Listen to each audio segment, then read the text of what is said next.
गोंदियात बीसीजीची लस दिल्यानंतर 1 तासाच्या आत लहान बाळाचा मृत्यू। संतप्त नागरिकांनी आरोग्य कर्मचाऱ्यांना केली मारहाण। बाळाचा मृत्यू गुदमरून झाल्याचा डॉक्टरांचा दावा।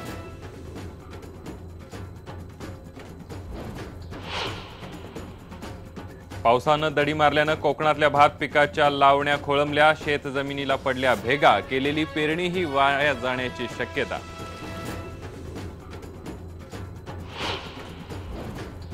खरीप हंगामात नुकसान झालेल्या शेतकऱ्यांना सरकार करणार मदत। 50 पैशांपेक्षा कमी पैसेवारी असलेल्या शेतकऱ्यांना मिळणार मदत।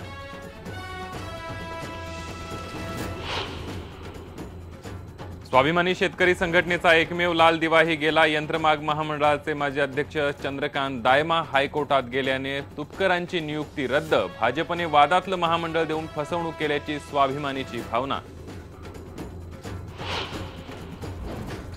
शासकीय कार्यालयातल्या सर्वसामान्यांच्या चक्रा होणार कमी। वाशिम तहसील कार्यालय होणार डिजिटल।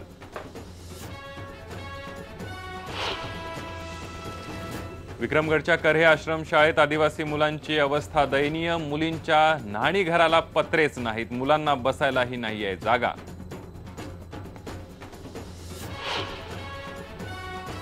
गडचिरोलीच्या भामरागडमध्ये आदिवासी मुलंही आता घेणार इंग्रजीमधून शिक्षण। आमटे कुटुंबीय सुरू करणार सीबीएसईची शाळा। बाबा आमटे आणि साधनाताईंचं स्वप्न होणार पूर्ण।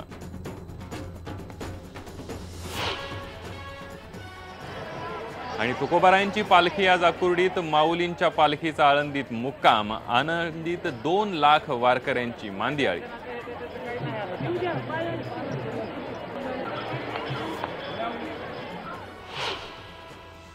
नमस्कार, मी संदीप देसाई। गावाकडच्या बातम्यांमध्ये आपल्या सर्वांचं स्वागत। गावाकडच्या बातम्यांमध्ये पहिल्यांदा बातमी पाहणार आहोत गोंदियामधली।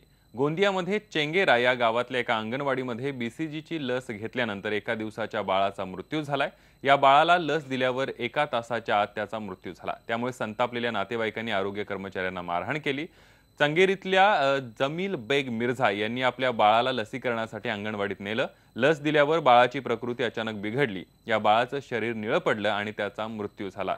या प्रकरणी पीडित पालकांनी रावणवाडी पोलीस स्टेशनमध्ये आरोग्य सेविकेविरोधात गुन्हा दाखल केलाय। या बाळाचा मृत्यू बीसीजीच्या डोसमुळे झालेला नाही असा दावा डॉक्टरांकडून करण्यात आला।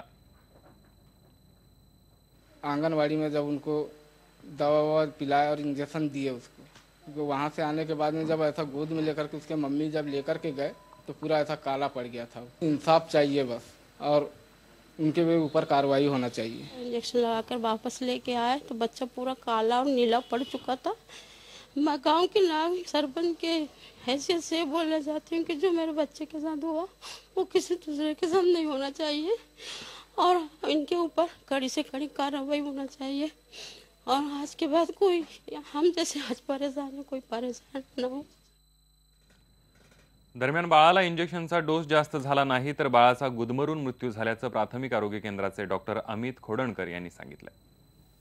या बीसीजी इंजेक्शनचा जो आहे तो ओव्हरडोज होऊ शकत नाही, कारण त्याच्यामध्ये जो सोलो शॉट ते द्यासाठी जे आहे ते सोलो शॉट सिरिंजचा वापर जो आहे संपूर्ण महाराष्ट्रामध्ये करतात। तर त्या सोलो शॉट सिरिंजमध्ये जे आहे ते एका वेळेस फक्त 0.1 ml एवढंच फक्त वॅक्सिन जे आहे ते येते आणि घेतलं जातं। त्याच्यावर एक थेंब सुद्धा पण 1 ml मायक्रॉन सुद्धा पण त्या ठिकाणी वॅक्सिन जे आहे ते येऊ शकत नाही।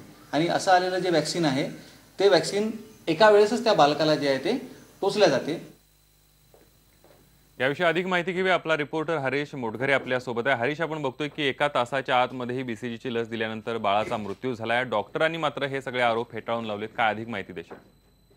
संदीप, साठी प्राथमिक आरोग्य केंद्राअंतर्गत चंगेरा या गावामध्ये मधील अंगणवाडीमध्ये काल कॅम्प आयोजित करण्यात आला होता। त्या ठिकाणी या बेग यांच्या मुलाला लसीकरण करण्यात आलं होतं। लसीकरण केल्याचं अर्धा तासाच्या आत त्या मुलाला प्रकृती त्याची खालावली आणि त्याचा दुर्दैवी मृत्यू झाला।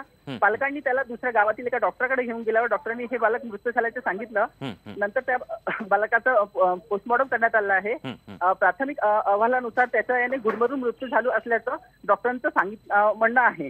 पण प्राथमिक आरोग्य केंद्रातील डॉक्टर खोडणकर यांना विचारलं असता त्या बालकाचा मृत्यू हा श्वास थांबल्यामुळे झाला असावा असं त्यांचं मत आहे। संदीप, धन्यवाद हरीश, तू दिलेल्या या संपूर्ण माहितीबद्दल. आपण बघितलं की पालकांनी आरोप केलेला आहे बीसीजीची लस दिल्यानंतरच या बाळाचा मृत्यू झालेला आहे. मात्र डॉक्टरांनी हा आरोप फेटाळून लावलेला आहे आणि बाळाचा गुदमरून मृत्यू झाल्याचं म्हटलंय. वळूया पुढच्या बातमीकडे. खरीप हंगामामध्ये अपुऱ्या पावसानं पिकांचं नुकसान झालेल्या शेतकऱ्यांना आता मदत देण्यात येणार आहे. 50 पैशांपेक्षा कमी पैसेवर असलेल्या शेतकऱ्यांना मदत मिळणार आहे. 4000 कोटींचा जो निधी होता त्यातला निधी तांत्रिक अडचणीमुळे वितरित करण्यात आलेला नव्हता. आता तो निधी वितरित करण्याचे आदेश सरकारने दिलेत. गेल्या 8 दिवसांपासून राज्यात पावसानं दडी मारली. कोकणातल्या भात पिकांच्या लावण्या खोळंबल्या असून शेतजमिनीला भेगा पडल्यात. शेतकऱ्यांना दुसऱ्यांदा नांगरणी तर करावी लागतेच आहे, पण येत्या 2 दिवसात पाऊस झाला नाही तर पेरलेलं पीक सुद्धा वाया जाण्याचं संकट शेतकऱ्यांसमोर आहे. याबाबतीतच सिंधुदुर्गातल्या परिस्थितीचा आढावा घेतलाय आमचे ब्युरो चीफ दिनेश केळुसकर यांनी. शेतजमीन पाणी नसल्यामुळे सुकून गेली आहे.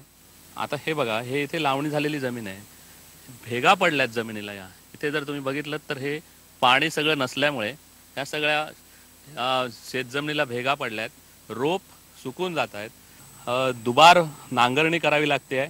आणि जी जमीन आहे सगळी या शेतकऱ्याने नांगरली, ही पुन्हा नांगरणी करावी लागते. ही सगळी जमीन इथे नांगरणी सुरू आहे.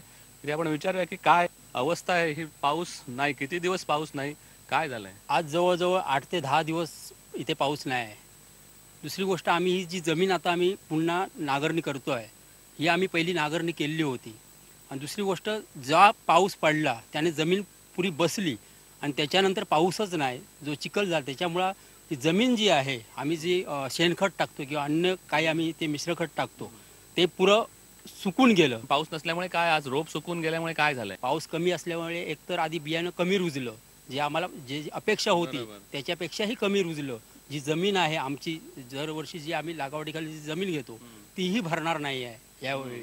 दुसरी गोष्ट, ही जी आम्ही आता नांगरणी केली आहे, ही दुबारा नांगरणी होते. कारण आम्ही याच्यामध्ये आम्ही शेणखत पहिलं आधी मिक्स केलं होतं आणि ती आम्ही जमीन नांगरणी केली होती आणि ती आम्ही अगदी लावण्याजोग्या ही जमीन तयार ठेवली होती. अचानक पाऊस गायब झाला, जमीन सुकून गेली, भेगा पडल्या आणि त्याच्यामुळे जे शेणखत जे मिक्स व्हायला पाहिजे होतं ते झालं नाही आणि त्याच्यामुळे हे आता परत हा खर्च आहे. पाऊस बघतोय आपण की पाऊस तर नाही, हा सगळा परतचा खर्च आहे, शेतकऱ्यांच्या सगळ्या जीवावर आलेला आहे. हे जर पाऊस जर झालाच नाही आणखी 4 पुढचे दिवस, तर ही जर जमीन भेगाळली जाणारच आहे. या रोपांची अवस्था ही बघा, म्हणजे हे जे काढलेले रोप आहेत, हे जर लावले नाहीत किंवा ह्याची जर लावणी झाली नाही तर मात्र हे रोप ही फुकट जाणार आहे. त्यामुळे पुन्हा एकदा पेरणी करावी लागेल की काय, अशी भीती इथल्या शेतकऱ्याला आहे. आणि त्यामुळे पाऊस लवकर पडावा एवढीच अपेक्षा हे शेतकरी व्यक्त करतायत. विजय वासुदकर सह दिनेश केळुसकर, IBN लोकमत, सिंधुदुर्ग. गेल्या काही दिवसांपासून पावसानं दडी मारल्यानं संपूर्ण राज्यभरातला शेतकरी जो आहे तो चिंतातूर झालेला आहे. पुढच्या 2-3 दिवसांमध्ये पावसानं हजेरी लावण्याची गरज आहे, नाही तर दुबार पेरणीचं संकट जे आहे ते शेतकऱ्यांसमोर आवासून उभं राहिलंय. पुढची बातमी आहे मराठवाड्यातली. कायमस्वरूपी दुष्काळमुक्तीसाठी राबवण्यात येत असलेली जलयुक्त शिवार ही महत्वाकांक्षी योजना मराठवाड्यात यशस्वी होताना दिसतेय. उस्मानाबाद जिल्हा यामध्ये आघाडीवर आहे. मराठवाड्यात जवळपास 40,000च्या वर जलयुक्त कामं पूर्ण झाली आहेत. बीड, लातूर, जालना, औरंगाबाद या जिल्ह्यांमध्ये ही मोठ्या प्रमाणावर कामं झाली आहेत. एकट्या उस्मानाबाद जिल्ह्यामध्ये आजच्या घडीला 9,000 कामं पूर्ण झाली आहेत. या योजनांसाठी इथल्या ग्रामस्थांनी तब्बल 9 कोटी रुपये जमा केले. त्यातूनच ही कामं झाली आहेत. सध्या शिवारामध्ये मोठ्या प्रमाणावर नाले, विहिरी, तलाव बनवले जात आहेत. मात्र आता शेतकऱ्यांना प्रतीक्षा आहे ती पावसाची.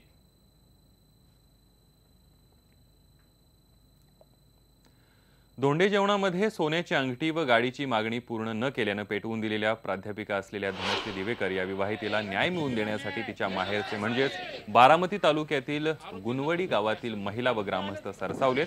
फरारी आरोपीस अटक करून सर्वांसमोर कठोर कारवाई करावी या मागणीसाठी इथल्या महिला व ग्रामस्थांनी बारामती अप्पर पोलीस अधीक्षक कार्यालयावर धडक मोर्चा काढून ही आंदोलन केलं.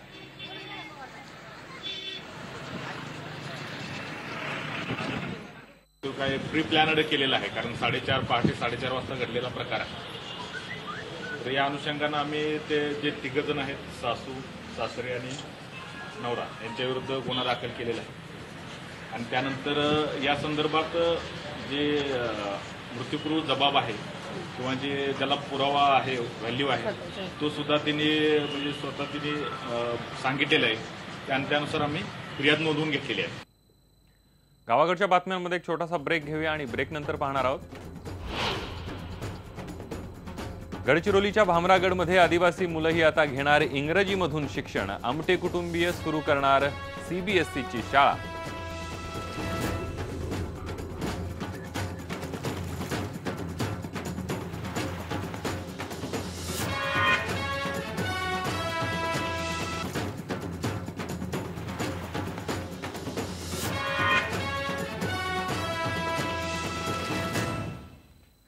गडचिरोली जिल्ह्यात भामरागड तालुक्यामध्ये डॉक्टर प्रकाश आमटे आणि मंदाकिनी आमटे लोकबिरादरी प्रकल्पाच्या माध्यमातून गेली अनेक वर्षे आदिवासींची सेवा करतायत. याच तालुक्यामध्ये वीज रस्ता नसलेल्या नेलगुंडा गावात अनिकेत आमटे साधनाताई आमटेंच्या स्मृतीनिमित्त आदिवासी मुलांसाठी सीबीएसई शाळा सुरू करणार आहेत. आदिवासी मुलांना इंग्रजी माध्यमातून शिक्षण मिळावं अशी साधनाताई आणि बाबांची इच्छा या निमित्तानं पूर्ण होणार आहे. या साधना विद्यालयाबद्दल अनिकेत आमटेंशी बातचीत केली आमचे रिपोर्टर महेश तिवारी यांनी. खरं पाहिलं तर हेमलकसाची शाळा आज 650 विद्यार्थी इथे आहे, शिकतायत. बालवाडी ते 12वी पर्यंतची शाळा आहे आणि या 650 विद्यार्थ्यांवर आपण आज थांबलेलो आहे. आपल्याकडे तेवढी कॅपॅसिटी नाही आहे, त्यामुळे आपण एक दिवस असे नेलगुंडा भामरागडपासून 27 किलोमीटर असलेलं गाव आहे, त्या भामरागड तालुका प्लेसपासून, आणि त्या गावातली लोक आपल्याकडे आली आणि त्यांनी खूप रिक्वेस्ट केली की आम्हाला त्या भागामध्ये शिक्षण चांगलं मिळत नाही, आरोग्याच्या सुविधा नाही, तुम्ही त्या भागामध्ये काहीतरी काम सुरू करा. आम्हाला खूप लांब यावं लागतं किंवा पावसाळ्यामध्ये रस्ते नसल्यामुळे आम्हाला मुलांना पोहोचवणं पण अवघड जातं आणि लहान लहान मुलांना इतक्या लांब पाठवणं आम्हाला योग्य वाटत नाही. तर तुम्ही तिथे शाळा सुरू केली किंवा आरोग्याची सेवा दिली तर आम्हाला आनंद होईल, अशी अनेक वेळा त्यांनी रिक्वेस्ट केली. त्यानंतर मग आम्ही निर्णय घेतला की त्या भागामध्ये एक चांगली शाळा सुरू करायची. हेमलकसाची शाळा ही 10वी बोर्डाची आपली जी असते त्या पद्धतीचं शिक्षण इथे मिळतं. सेमी इंग्लिश आपण सुरू केलेली आहे 12वी पर्यंतची, आणि नंतर विचार केला की आपण नेलगुंड्याला जर ती शाळा सुरू करणार असू तर ती शाळा चांगल्या पद्धतीची, अतिशय चांगलं शिक्षण देणारी असावी, म्हणून एक सीबीएसई पॅटर्नची शाळा आपण तिथे सुरू करतो. साधनाताई आमटे यांच्या नावाने ती शाळा साधना विद्यालय नावाने ओळखली जाईल आणि येत्या सप्टेंबर पासून ती शाळा आपण ती. गावाकडच्या बातम्यांमध्ये पुन्हा एक छोटासा ब्रेक घेतोय आणि ब्रेक नंतर पाहणार आहोत शासकीय कार्यालयातल्या सर्वसामान्यांच्या चक्रा होणार कमी. वाशिम तहसील कार्यालय होणार डिजिटल.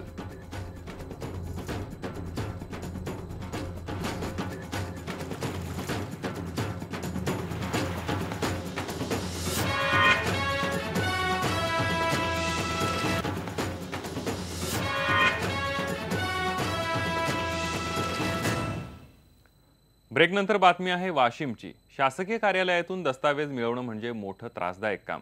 हातची कामं टाकून कार्यालयात अनेक दिवस चक्रा मारूनही वेळेवर दस्तावेज मिळतच नाहीत आणि याची कोणती शाश्वती नसते की कधी मिळणार आणि कधी नाही. पण वाशिमच्या तहसील कार्यालयानं आता नागरिकांसाठी डिजिटल दस्तावेज उपलब्ध करून देण्याचा निर्णय घेतलाय.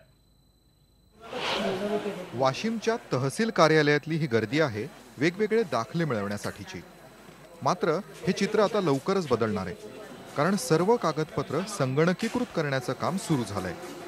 यामुळे नागरिकांना लागणारी सर्व प्रकारची कागदपत्र एका क्लिकवर मिळणार आहे आणि त्यांचा वेळ वाचणार आहे. तसंच सरकारी कार्यालयाचे उंबरठे झिजवण्याची गरजही पडणार नाही. दिवस दिवस तंग राहायचं उभं आहे, ना पाणी नाही, इथं हवा येत नाही, सगळं घामानं कपडे ओले होऊन आम्ही परेशान आहे. इथं आता ऑनलाईन झाल्यानंतर तुम्हाला काय फायदा होणार? ऑनलाईन झाल्याच्या नंतर फायदा होणार आहे की अशा रांगायला काम नाही पडणार एवढं. हां, आमच्या गावात नाही आम्हाला मिळतील, एवढं लांब यायचं काम नाही, खर्च वाचेल आमचा, टाईम वाचेल. जवळपास 9 लाख कागदपत्र स्कॅन करण्यात येणार आहेत. एव्हाना 5 लाख दस्तावेज स्कॅनही झालेत.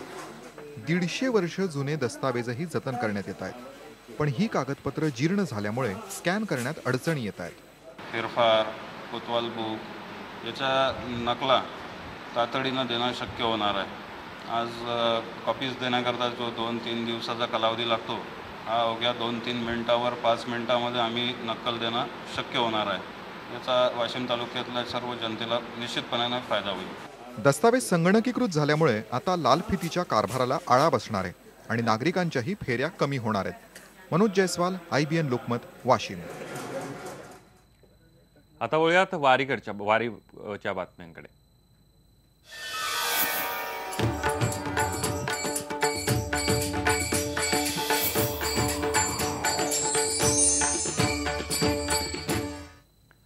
ज्ञानेश्वर माऊलींचा पालखी सोहळा आज अलंकापुरी आळंदीतून प्रस्थान ठेवणार आहे। रात्री जवळपास 9 वाजता पालखी प्रस्थान ठेवेल। त्यानंतर पालखीचा पहिला मुक्काम आळंदीतच असणार आहे। या सोहळ्यासाठी अलंकापुरी तब्बल 2 लाख वारकरी जमलेत। दुसरीकडे तुकाराम महाराजांची पालखी आज अकुर्डीत आहे। कालचा मुक्काम इनामदारवाड्यामध्ये होता।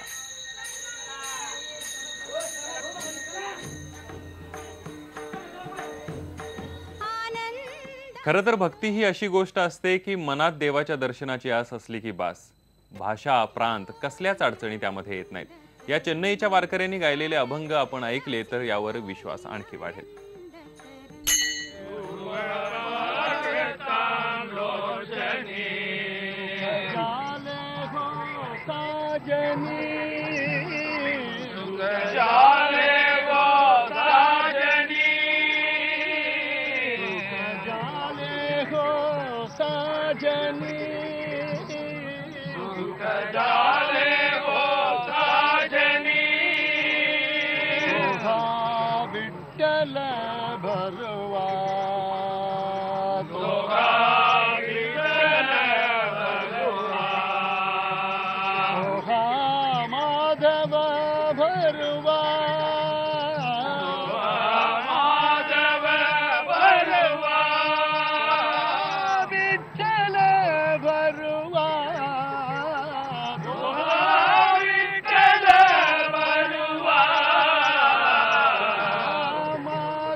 गावाकडच्या बातम्यांमध्ये इथंच थांबतोय। ताज्या बातम्यांसाठी पहा फक्त IBN लोक।